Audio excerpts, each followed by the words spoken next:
His name sent chills down the spines of even the bravest sailors. Blackbeard, a name whispered in taverns and feared across the high seas. But was he really the monster history makes him out to be?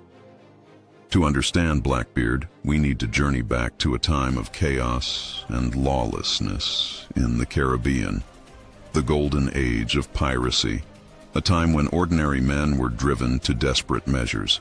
Did he really weave lit fuses into his beard to intimidate his enemies? Did he strike deals with the devil himself? Separating fact from fiction is no easy task, but one thing's for sure.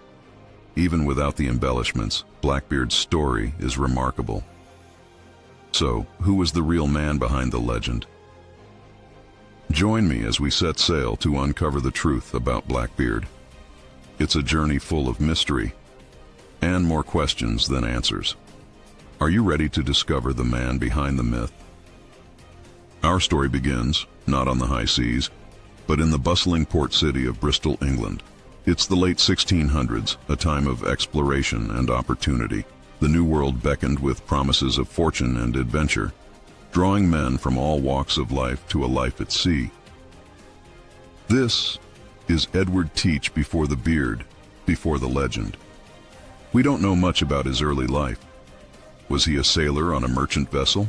Or perhaps a privateer, battling enemies of the crown for a share of the spoils? Back then, the line between sailor and pirate was often blurred. But when Queen Anne's War ended, thousands of skilled sailors found themselves jobless and desperate. Many turned to the only life they knew. In pirate havens like Port Royal and Nassau, a new breed of outlaw was born. Around 1716, Teach joined the crew of the notorious Captain Benjamin Hornigold. Hornigold, a shrewd and ruthless pirate, ran his ship with an iron fist, but he also lived by a certain code. Little did anyone know, a legend was about to be forged in the heart of this storm. Edward Teach was about to become Blackbeard. Join us next time as his reign of terror begins. The year is 1716. Edward Teach, a seasoned pirate, is ready to seize his own destiny. When Captain Hornigold accepts a pardon and retreats from piracy, Teach sees his opportunity. Teach sets his sights on a prize worthy of a king, a massive French slave ship, heavily armed and practically invincible. This is the Queennannesrevenge, and soon it will become Blackbeard's terrifying flagship. Edward Teach is gone. In his place stands Blackbeard, a fearsome figure with a thick black beard, wild eyes, and a booming voice that could shake the very timbers. He was crafting a persona, a legend, and it was working. From the Caribbean to the Carolina coast, Blackbeard's reign of terror begins. He commands a fleet of ships, blockades ports, and plunders with impunity. His name becomes synonymous with fear, and his legend grows with each daring raid. Blackbeard stood at the height of his power. But how long can any pirate king hold on to his crown? The authorities are closing in. Blackbeard knew that true power wasn't just about cannons and cutlasses. It was about something far more potent. The power of fear. He cultivated an aura of terror. Stories spread of lit fuses woven into his beard, his booming voice echoing across the water. Was it all true? Or carefully crafted intimidation? For his victims, the answer hardly mattered. Fear was his most effective weapon. He amassed a fleet of captured ships, but surprisingly, Blackbeard didn't spill as much blood as you might think. His reputation often preceded him. Why risk a fight when surrender seemed like the safer option? But were there darker deeds behind the legend? Stories circulated of marooned sailors and ruthless punishments.